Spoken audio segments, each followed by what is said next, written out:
Welcome back to the show, and look who's getting ready for the playoffs for the first time since 1989. That's Grand Prairie practicing earlier this week because of Cedar Hill forfeiting its win against the Gophers. Grand Prairie is postseason bound. The Longhorns remain at home. And joining us right now in studio is the head coach of the Grand Prairie Gophers, Gary Bartel. Thanks for being with us, Gary. Thanks, Pat. All right, I know it came under unusual circumstances. How good did it feel for this program to get its first playoff berth in 28 years? Well, it was awesome, to say the least. And I've even had people from the '89 team, the last playoff team, call me and send me emails and text, just going nuts. And they only knew if they only knew how happy we were and excited our team was, they'd be even happier, because they were beside themselves when they got the news. It's an unbelievable story. And now the playoffs are set, and you're in them. I wanted to dive in a little bit on 6A and look at some of the brackets. And we can see that the Gophers, you guys have Waco Midway in the first round. They got a good quarterback, I know. Tell me a little about the matchup that you have going into this game, because that's a pretty good squad you're getting ready to face. Yes, it is. They're outstanding on offense. Like I said, they got a great quarterback. They have a big old 6'6" receiver. We don't know how we're going to cover him. We'll figure out some way. But he's really a great player. We match up pretty good, our defense against their offense, because their defense is not the strength of their team. Their offense is the strength, so our offense will have a chance to move the ball against them. Moving on to some other 6A Division II brackets, I want to know your thoughts about DeSoto. I mean, state champion last year. Do you think they have what it takes? What are you feeling about this matchup for them in the first round of the playoffs? Oh, I think they have a great football team. They're balanced. They do it all good. They're a good-looking team when they come get off the bus. They step on the field, and they're talented all the way through. And I think the thing that surprised me, they've done such a great job in their kicking game. And their special teams has made a difference in a lot of games for them. And the little things can matter, especially when we get to the playoffs. Moving on to Division II, a couple things here standing out.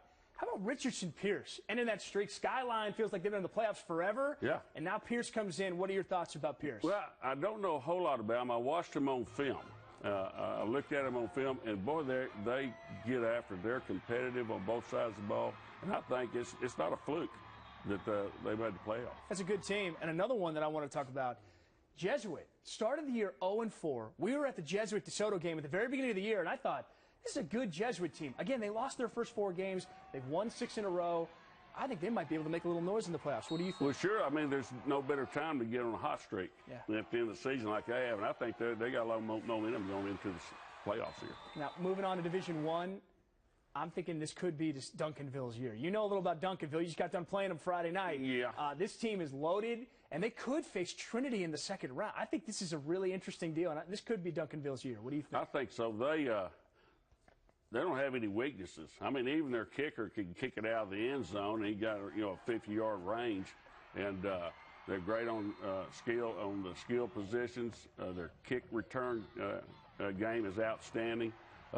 Defensive front is unbelievable. I mean, I think they just got everything. And of course, they won our district, so everybody knows about them in our district, and I think they'll all say the same thing. I think it's going to be a great run for Duncanville. Yeah, Duncanville's not sneaking up on anybody, that's for sure, after the run they had all season long. All right, as we keep it going, there's an intriguing storyline with Arlington Martin to me.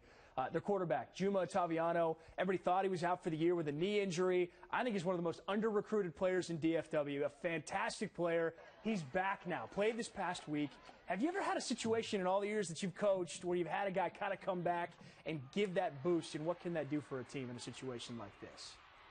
Well, I've had some guys, in the first of the season get hurt and then come back weeks later when they weren't expected. But I never had a guy, going into the season saying, hey, they're just not going to make it, and all of a sudden make a great recovery like that. So you feel like, I guess you use Bob over at Martin, you think he had a little divine intervention here or something, but he got a great quarterback back in time for helping to make a run. Good things happen to good people sometimes. Exactly. Good job.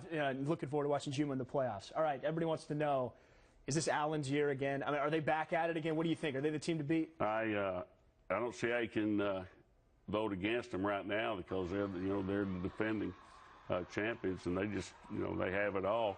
They have a great program over there, and I just don't see, until somebody beats them, you got to give them the nod. And is there another matchup we didn't talk about here that's an intriguing matchup that you're going to be watching closely outside of your own? Yeah, there's going to be a matchup between Arlington, Lamar, and Haltom. Oh, okay. And I have a different perspective on that because I scrimmaged Lamar, and then I played Haltom in the first game this year. And I just think they're just two really good teams. Coach Tucker's done a great job at Haltom, and Laban DeLay over at Lamar's done a great job. But I'm going to have to give the edge to Lamar. Okay. Just because they've played in the Gopher Bowl a few more times. Yeah. And this one's in the Gopher Bowl. And they're playing the game in the Gopher Bowl. That's right. So I'm going to have to give the edge to Arlington Lamar. Hey, Gary, congratulations getting to the playoffs. Thanks a lot. First time since 1989. Thanks for being in the studio.